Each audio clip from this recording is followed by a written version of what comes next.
प्यारे साथियों नमस्कार। उम्मीद करता हूं आप सब लोग अच्छे होंगे और राजस्थान जेएलओ के लिए वीडियो बना रहा हूं स्पेशली इंडियन कॉन्स्टिट्यूशन पॉलिटी को ध्यान में रखते हुए। और इस वीडियो में हम लोग बहुत सारे ऐसे फैक्ट और ऐसे इंपॉर्टेंट बातों पर चर्चा करेंगे जो आप लोगों ने शायद ही कम पढ़ी हो या फिर आपने प्रिपरेशन यदि करी होगी तो ऐसे पार्ट छोड़ दिए हो आप लोगों ने जब आप लोग इसकी कर रहे हैं तैयारी जेएलओ की। तो सबसे पहले हम लोग इंडियन कॉन्स्टिट्यूशन के कुछ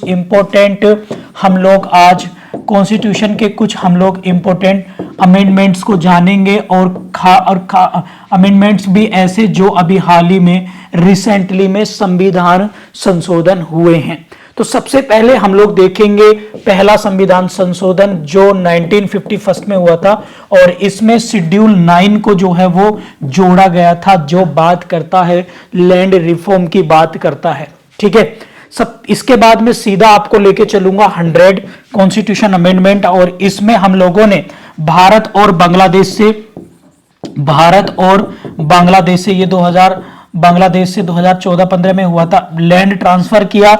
101 में हम लोगों ने जीएसटी देखा, 2016 का बिल था और जीएसटी हम लोगों ने 1 जुलाई 2017 को ये पूरे भारत में लागू की गई थी। इसके साथ 102 2018 में ओबीसी कमीशन इसमें आया और आर्टिकल 338 क्लोज बी को इसमें अमेंड करके जोड़ा गया था और इसको कॉन्स्टिट्यूशनल बॉडी का दर्जा दिया गया। 103 ईडब्ल्यूएस की बात करते हैं 2019 में आया और इसमें आर्टिकल 15 और 16 में क्लोज 66 दोनों में जोड़कर 10% रिजर्वेशन जो है इसमें दिया गया था आर्थिक आधार पर।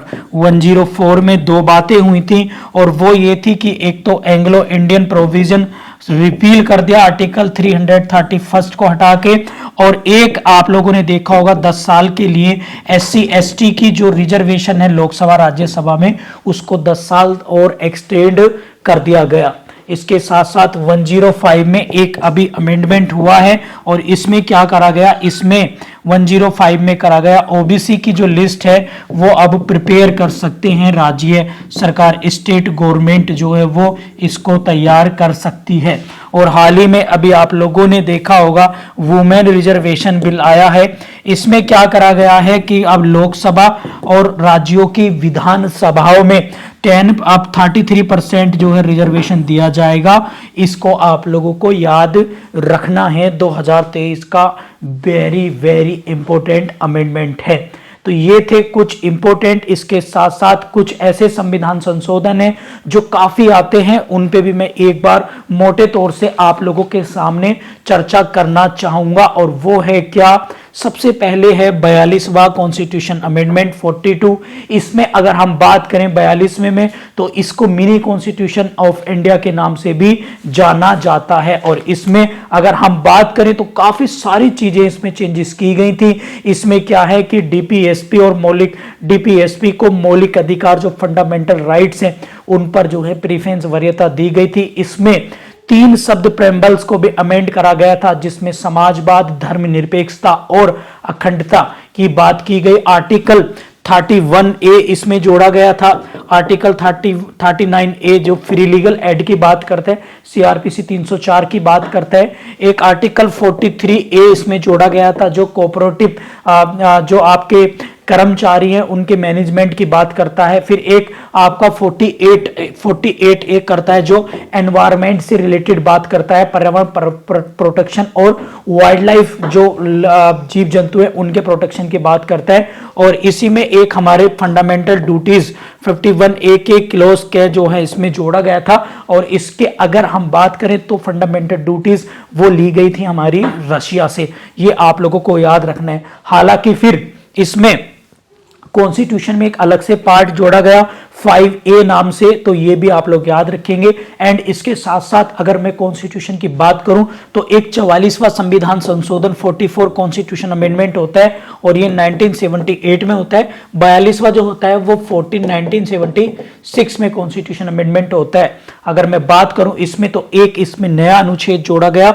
आर्टिकल 300 और 300A को जोड़ने के बाद इसमें जो राइट ऑफ प्रॉपर्टी का था वो इसके अंदर as a legal right property को डाल डाल दिया गया, वैधानिक अधिकार के रूप में प्रॉपर्टी संपत्ति के अधिकार को डाल दिया गया। 42वें कॉन्स्टिट्यूशन अमेंडमेंट में लोकसभा और राज्यों की विधानसभाओं की जो समय अवधि है वो 6 वर्ष कर दी गई, लेकिन 44 कॉन्स्टिट्यूशन अमेंडमेंट से वो फिर से 5 साल जो है वो कर दी गई थी। ये आप लोग याद रखेंगे। इसके साथ साथ काफी और भी परिवर्तन हुए थे, और जैसे ये भी बताया गया 44 कॉन्स्टिट्यूशन अमेंडमेंट में कि आर्टिकल 20 और 21 वो जो है इमरजेंसी में भी अब उनको जो है सस्पेंड नहीं किया जा सकता। और इसमें बताया कि कैबिनेट की लिखित सिफारिश पर ही अब राष्ट्रपति महोदय नेशनल इमरजेंसी की घोषणा कर सकती हैं। और पहली बार 42 कॉन्स्टिट्यूशन अमेंडमेंट से ही इंडियन कॉन्स्टिट्यूशन में कैबिनेट शब्द का उल्लेख जो है वो किया गया था। इसके बाद अगर मैं बात करूं आप लोगों से, तो एक कॉन्स्टिट्यूशन अमेंडमेंट होता है 61 कॉन्स्टिट्यूशन अमेंडमेंट, और इसमें अगर मैं बात करूं आप लोगों से 1989 में हुआ, और इसमें आप बात कर लेते हैं हम लोग, तो इसमें जो है आपकी वोटिंग की जो एज है वो 21 से करके कहां कर दी, 18 ईयर इसमें जो है वो कर दी थी वोटिंग डालने की age. Election commission of India article 324 में है, Rajiv Kumar chief election commissioner हैं, ये आप लोग जो है याद रखेंगे। इसके बाद एक आप लोगों ने देखा होगा 69 कॉन्स्टिट्यूशन अमेंडमेंट, 69 ये काफी इंपॉर्टेंट है, और ये 1991 में हुआ। इसमें दिल्ली को राष्ट्रीय राजधानी क्षेत्र का जो है वो दर्जा दिया गया था प्यारे साथियों। 73वें संविधान संशोधन से 73 से अगर आप लोग देखेंगे तो उसमें ग्राम पंचायत और इनसे रिलेटेड पंचायती राज व्यवस्था से रिलेटेड व्यवस्था को जोड़ा गया, और 12वीं में जो आपकी जो है अर्बन बॉडी है उसको जो है इसमें 74 कॉन्स्टिट्यूशन अमेंडमेंट से 12 शेड्यूल को जोड़कर जो है उसमें असेंबल कर दिया गया। एक इंपॉर्टेंट और है 86 कॉन्स्टिट्यूशन अमेंडमेंट 2002। इसमें क्या था कि अब राइट टू एजुकेशन को इन्वॉल्व कर दिया गया और एक आर्टिकल नया जोड़ दिया गया, आर्टिकल 21A, तो ये भी आप लोग याद रखेंगे। तो ये थे कुछ इंपॉर्टेंट आर्टिकल, बहुत बहुत इंपॉर्टेंट है। और एक और याद रख सकते हैं आप 35 कॉन्स्टिट्यूशन अमेंडमेंट, जिसमें जो सिक्किम है, सिक्किम की राजधानी गंगटोक, इस सिक्किम को जो है पूरी तरीके से भारत का क्या कर दिया, पूर्ण राज्य का दर्जा इसको जो है वो दे दिया गया था। आगे मैं आप लोगों से अगर बात करूं तो मैं अगर आप लोगों से देखता हूं तो कुछ राज्यों के सीधा सीधा ईयर आप लोगों से आते हैं। भाषा के आधार पर पहला राज्य आंध्र प्रदेश बना था, वो बना था 1 अक्टूबर 1953 को जो है ये बना था। इसके बाद सिक्किम याद रखेंगे आप लोग, सिक्किम की अगर मैं बात करूं आप लोगों से तो सिक्किम जो राज्य है वो 16 मई, इनकी डेट आप लोगों से आ सकते हैं कि because of part of polity 1971 में इसको पूर्ण राज्य का दर्जा मिला। और इससे सबसे ज्यादा जो आता है वो आता है आप लोगों का हरियाणा का। अगर मैं हरियाणा की बात करूं आप लोगों से तो हरियाणा 1 नवंबर 1966 में इसको जो है वो हरियाणा को पूर्ण राज्य का दर्जा दिया गया था। इसी तरीके से गुजरात को 1 मई 1960 में, मिजोरम को 1987 में, और गोवा को 30 मई 1987 में जो है वो पूर्ण राज्य का दर्जा दिया गया। हिमाचल प्रदेश को 1971 में, और छत्तीसगढ़ को 2000 में, मणिपुर को 1972, झारखंड को 2000, त्रिपुरा को 1972 और तेलंगाना को 2 जून 2014 में तेलंगाना को भारत का राज्य बनाया गया। जम्मू कश्मीर और लद्दाख 31 अक्टूबर को भारत के यूनियन टेरिटरी बने, और दमनदीप, दादर नगर हवेली, इन चारों सिटीज को एक मिलाकर एक यूनियन टेरिटरी कर दिया 26 जुलाई 2020 को। तो ये क्लासेस जो हैं रैपिड रिवीजन टाइप की हैं, आप लोगों को इस पे काफी जो है मदद मिलेगी एग्जाम के पॉइंट ऑफ व्यू से।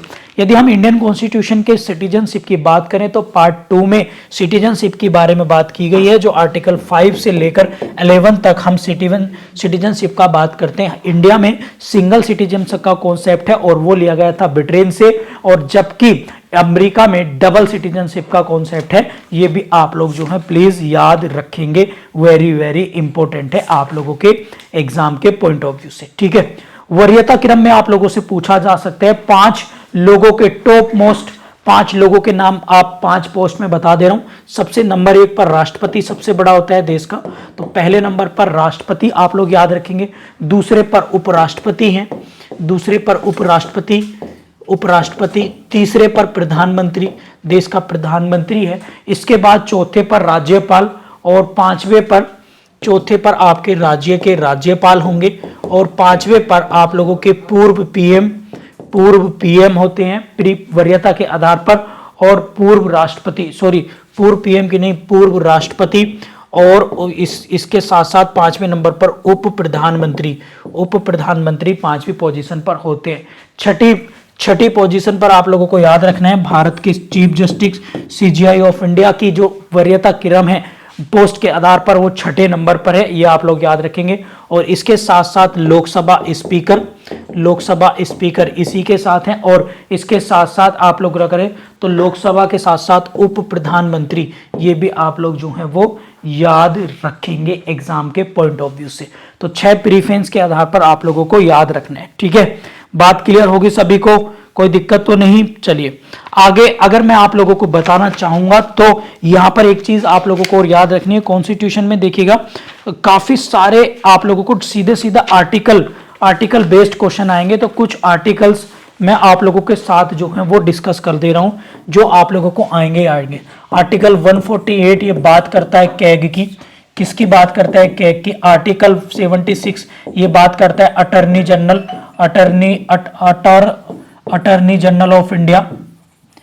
जनरल ऑफ इंडिया की। और इसके बाद एक आर्टिकल है 108 ये बात करता है आप लोगों की ज्वाइंट सीटिंग की। ज्वाइंट सीटिंग में हमेशा राष्ट्रपति बुलाएगा और लोकसभा स्पीकर उसकी चेयरमैनशिप करेंगे। और इसके बाद है आप लोगों का 123, तो इसमें ऑर्डिनेंस है। ऑर्डिनेंस 6 वीक के लिए होता है, राष्ट्रपति लाते हमेशा। एक है आर्टिकल 129, तो सुप्रीम कोर्ट का कोड ऑफ रिकॉर्ड इसके बारे में बताया गया है। एक आर्टिकल है 137, सुप्रीम कोर्ट अपने मामलों का जुडिशियल रिव्यू कर सकता है भैया। इसके बाद एक आर्टिकल है 143, तो इसमें जो है प्रेसिडेंट साहब ऑफ इंडिया क्या कर सकते हैं, एडवाइस ले सकते हैं। एडवाइस किससे ले सकते हैं, फ्रॉम सुप्रीम कोर्ट। और इसके साथ साथ एक आर्टिकल आप लोगों को याद रखना है, और आर्टिकल है बहुत इंपॉर्टेंट है, वो है आर्टिकल 312। ये Akhil Bharatiya all India civil service सेवाओं के बारे में बात करता है। 315 में आप लोग यूपीएससी को पढ़ेंगे। 324 में आप लोग इलेक्शन कमीशन ऑफ इंडिया को पढ़ेंगे। Chief election commission of India को आप लोग 324 में जो है वो देखेंगे। इसके बाद आप लोग देखें तो भारत में अगर हम देखें इलेक्शन कमीशन ऑफ इंडिया की बात करेंगे, तो इसके साथ साथ आर्टिकल 343 ये जो है आप लोगों की राजभाषा हिंदी की बात करते हैं, ये आप लोग देख सकते हैं। एक आर्टिकल है 352, 352 ये आपका नेशनल इमरजेंसी है। और इसके बाद 356 की बात करें आप लोगों से, तो ये है आप लोगों का प्रेसिडेंट रूल इसमें आएगा। प्रेसिडेंट रूल के बाद एक 360 है, ये आप लोगों का फाइनेंशियल इमरजेंसी, इसमें आप लोग जो है वो पढ़ेंगे। तो ये कुछ इंपॉर्टेंट आर्टिकल हैं आप लोगों के एग्जाम के पॉइंट ऑफ व्यू से, जो बहुत ज़्यादा इंपॉर्टेंट है। इसके साथ साथ जिला जज की नियुक्ति डिस्ट्रिक्ट कोर्ट में जो होती है, वो आर्टिकल 233 में आप लोग डिस्ट्रिक्ट जज के देखेंगे। और एक राज्यों के लिए उच्च न्यायालय का गठन, जो हाई कोर्ट है वो 214 में, हाई कोर्ट जो होगा वो आप लोगों के आर्टिकल 214 में आप लोग हाई कोर्ट को देखेंगे। तो ये थे प्यारे साथियों कुछ इंपॉर्टेंट कॉन्स्टिट्यूशन की एक रैपिड रिवीजन क्लास, जिस क्लास में 10 से 15 मिनट में आप लोग जेएलओ के लिए बहुत सारी चीजें जो हैं वो रिकॉल कर सकते हैं। और मुझे पता है कि यहाँ से क्वेश्चन आएगा ही आएगा।